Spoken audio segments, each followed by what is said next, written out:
So, good morning, good afternoon, or good evening to you students. So, this is the part of our module 1.1. It's all about characteristics of a research problem. So, a research problem is actually part of the research introduction. So, later, I think later we're going to discuss that some more when we enter research. But for now, we're going to identify what is a research problem, its characteristic, and an introduction on how to make it. Okay? Now, okay, so now what is a research problem? So a research problem is, from the word itself, is the problem that the research is trying to understand. Okay, so yan. So basically, a research problem is a statement about an area of concern, a condition to be improved, a difficulty to be eliminated, or a troubling question that exists in scholarly literature, in theory, or in practice that some points to the need for meaningful understanding and deliberate investigation. So basically, from the words itself, sa mga highlighted na words, area of concern na gustuin mong maaraman. For example, pwedeng sa school, pwedeng sa barangay nindo, and many more. Okay, for example, let's read this one. Puting Kapunitan Elementary School is one of the various schools in Orion, Bataan, where most enrollees are from disadvantaged families whose immediate ancestors are either laborers or fisher folks. This school is one of the schools with the poorly performing students in their division according to the Department of Education. So basically, ano kayang problema dyan? Siyempre, disadvantaged family, meaning they are financially challenged, nahihirapan sila sa sa araw-araw. So also they are laborers and fisher folks. So yan. So what that's there's nothing wrong with that, but may perhaps that's also one of the factors that is why they don't do well at school. Um gen- so generates a research question. So basically a research problem generates a question or questions. The problem should generate a number of more specific research question. This turn the problem into a question format and represent various aspects or components of the problem. The research questions make more general statement easier to work, address, and provide framework for research. So basically, everyone, ang ginisama na ngayon, dapat si paragraph na yaon si research problem, kadakol duman pwedeng maihapot na yun nga answer na magiging basis sa research nindo. For example, questions that you can ask to the paragraph that we have just read. So that for this one, how many students from Kapunitan Elementary School are experiencing financial difficulties? What is the main reason what is the reason students are poorly performing at school? Why are the students poorly performing at school? So dapat sa pakabasa pa lang yung may mga questions sindang pwedeng maisip. And mapili ka mo duman, of course, kung ano duman na po-focusan nindo. Grounded theory. Good problems have theoretical or conceptual frameworks for their analysis. They relate the specific of what is being investigated or more general background of the theory which helps interpret the results and link it to the field. So basically, dapat si research problem endo may basehan na research man nakaagi.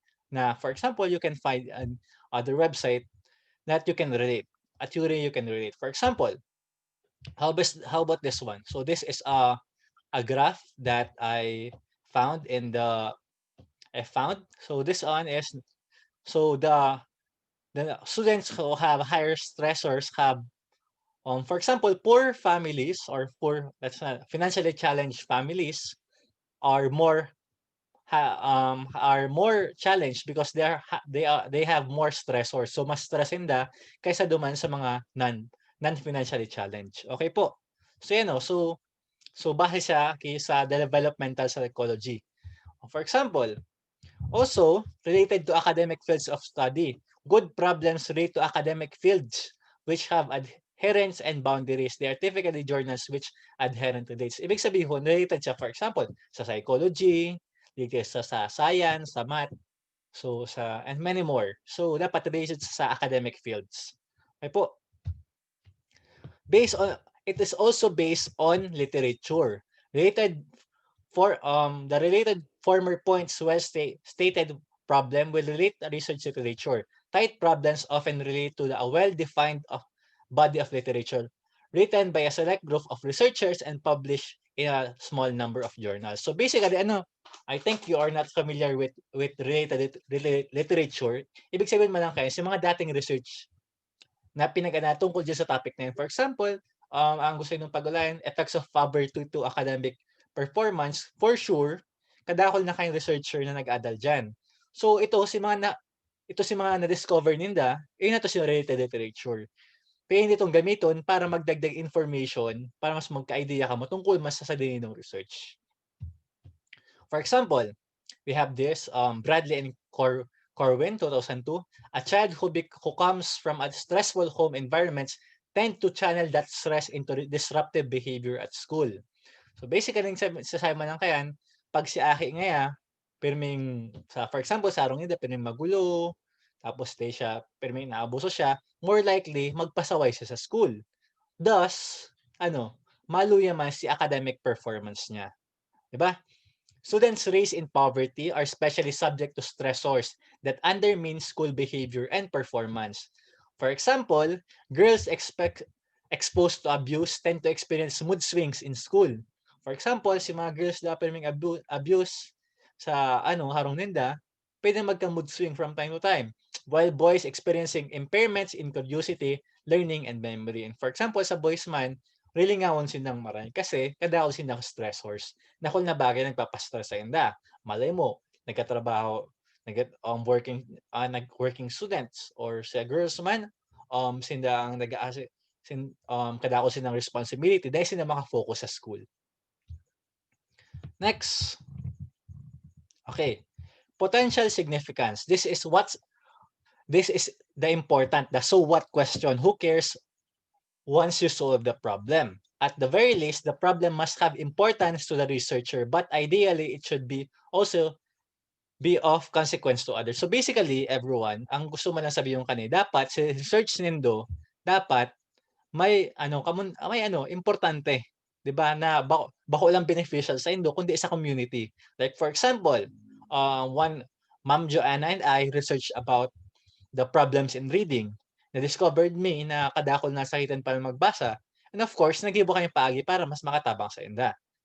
Dapat may significance sa research nindo.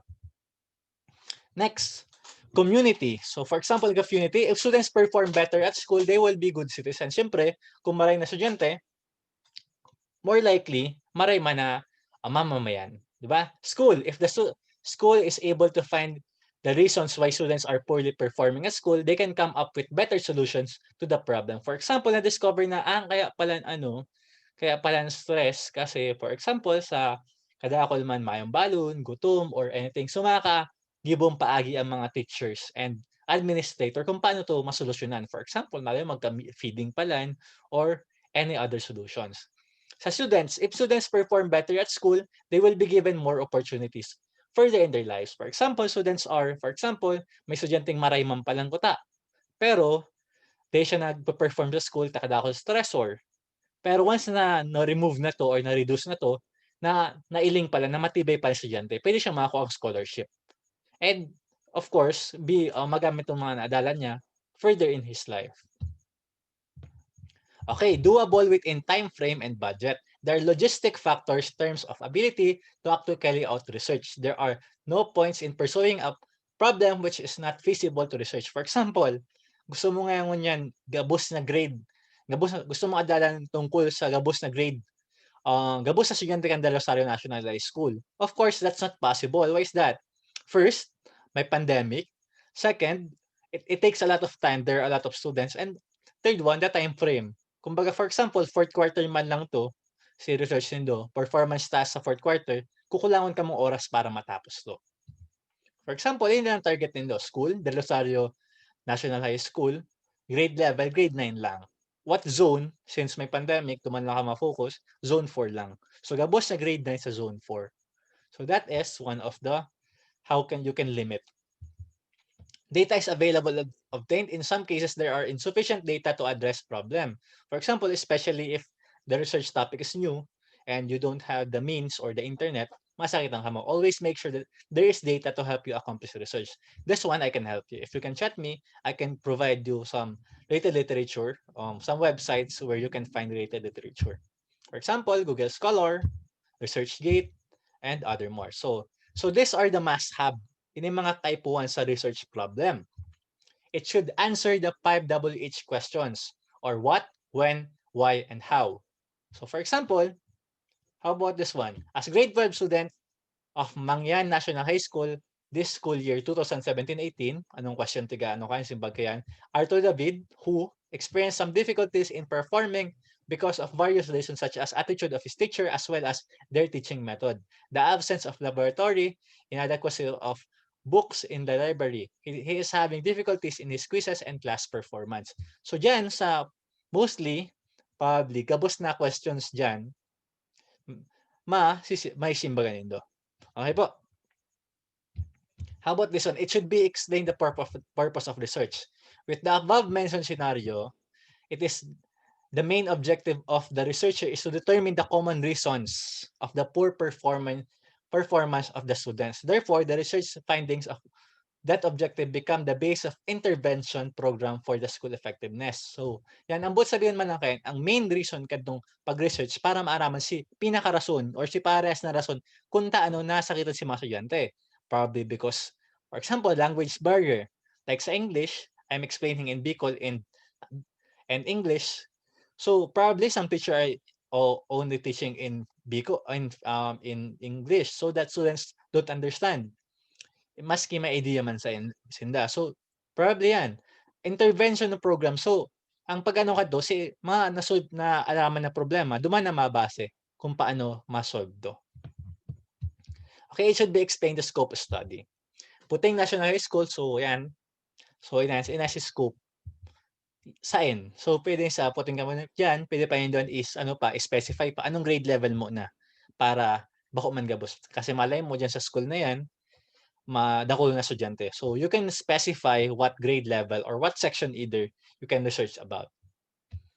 It should identify major variables. So for example, here, what are the variables? I highlighted barrier school, disadvantaged families, laborers and fisher folks, and poorly performing students. Those are the factors. So you have to identify the factors in the research problem. This is the formulating a research problem.